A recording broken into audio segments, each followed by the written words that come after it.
Sa Linet Evacuation Center, di tinapektara na pamilya, gapoy di pa nagregay ti daga iti kuribot modeng lapas abra, rabi di Lunes.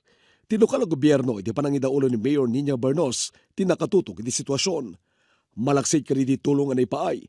Naipangruna pa iti dadalan dati medical check-up, babaeng ka di empleyado ti Rural Health Unit. May isa ka di malan ti check-up ni Lola Lilia, anay pa yan pa iti agas. Nagyaman kami, sir. Hintid da nga tulong kanyami. Ito lang da dyan, sir, nagyaman kami. Sabi lang kung makasubli kang pailaong. Baga naman kayo mapanta, nagpapala di bantay ko na damit, sir. Nakikaysapay ti Provincial Health Office, iti parang kita ti sitwasyon da, kaya nang ipay ti tulong ka iti evacuees. Kailangan namin matingnan din yung mga tao, no? Kung kumusta naman sila. Tapos nagdala kami ng per families, nagbigay kami ng mga sanitary kits. And then nagbigay kami ng mga lalagyan ng tubig at saka yung aqua tabs para yung mga hindi ang tawag mo dito mineral water ilalagay mo para mainom din nila. Okay, tapos nagbigay din kami ng mga yung galletas, yung protein bars.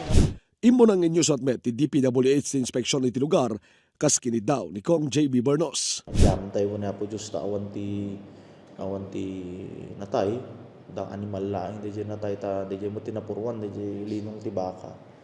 So I asked the district engineer. I'm expecting the recommendation da niya ti masapul di ta dinawat pa imot ni Mayor niya nga hang kami capable kung nanamot handang hang capable ti LGU nga mang-determine nun niya ti maubra di because landslide mo di jay. Namnamayin pa may white inspection, babay ni ti Mines and Geosciences Bureau, UMGB, tapos may pasigurado, natalgan pa ti sitwasyon iti lugar. Malagi pa pasado alas 7 di Lunes, bay ti panagtutudo na gubway ti habagat, nagregay ti daga iti turod, anang apektar ka di residente di sakaanan na. Nai-record na nadangran, kinadan iti evacuation center di kiti agina, a residente di totally damaged abalay. Archie Lorenzo, Balitang Solidort.